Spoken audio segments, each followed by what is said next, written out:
Hey guys, welcome to this channel where I present my version of well-established dishes of more than 100 different ethnic groups that live in Russia.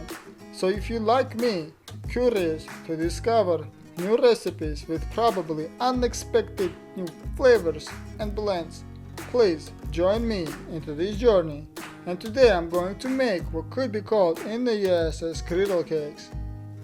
For that, we start with mixing 300 milliliters or 10 fluid ounces of kefir, which is a fermented milk, or more simpler, drinkable plain yogurt, 500 grams or 4 cups of sifted all-purpose flour, we sieving it through to remove any possible lumps.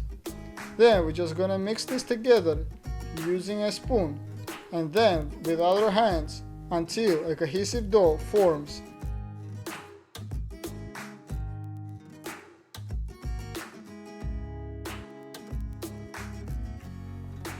Here I'm adding a few tablespoons of vegetable oil to make the dough a bit more elastic and have, in my opinion, better crust later.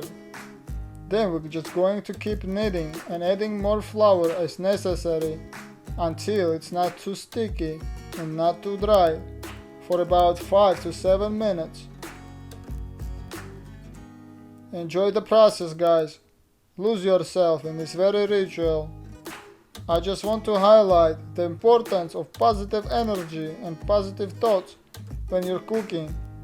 Whether or not that's the primary reason the food to taste good, I'm willing to bet it plays a big role. Then we're going to lightly oil a bowl, plop our dough inside, cover and let rest for 30 minutes, just enough time to make our filling ready. We start by washing out fresh herbs. I'm using curly parsley here, and they can hold quite a bit of sand and grit between their leaves, so most definitely wash it before chopping it. Here I'm grating very recently boiled potatoes, and they're steaming hot and burning my hand, so you probably want to just wait a little before working with them, or use potato ricer instead. That works perfectly well.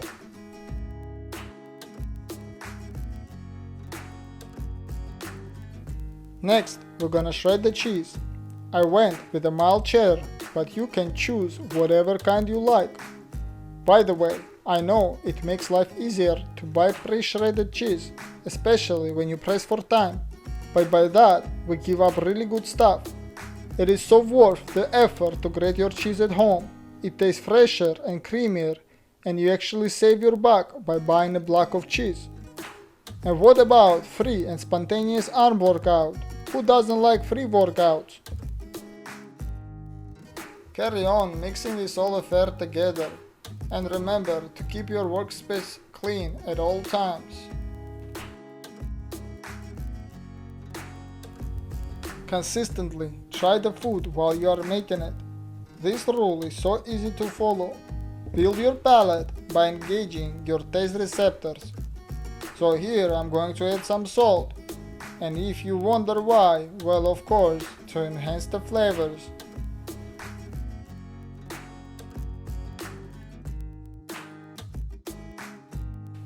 You can see that the size of your filling should match the size of your dough. This is about time to take a crack at filling and shaping the cakes.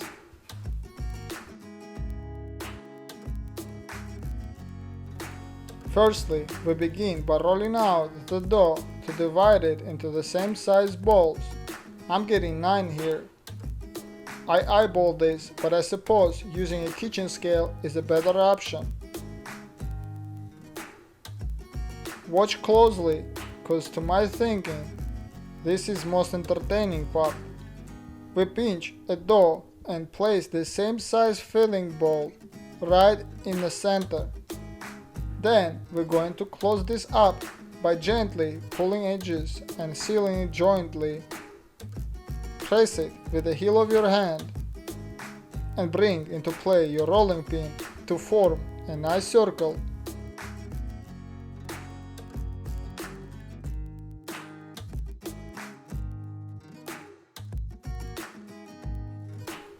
And for those who are looking for different fillings, I just encourage you to go for it. All you need to remember is that the filling should match the size of your dough. I made this meatball with freshly grounded beef and just season it generously with salt and pepper. And here we have a simple meat version for proud carnivores. For meaty version, you want to roll it out a bit thinner to make sure it cooks simultaneously with the dough. Just be careful not to damage the skin of your griddle cake. There has to be no holes. We cook this dry with no oil whatsoever, so use thick bottom skillet, preferably cast iron pan. Get it hot first and then lower the temperature. After about 4 minutes or before it starts burning, flip it and release any hot steam by poking it carefully with a paring knife. Pile your griddle cakes up and smear each of them with butter. That would greatly make it taste better. Finally, I'm about to eat one of these cakes. While they're still hot, very hot. But don't worry, it's totally fine to serve them cold. You may also try them with sour cream for a complete out-of-the-world experience. Thank you for watching. Look for a full recipe in the description below.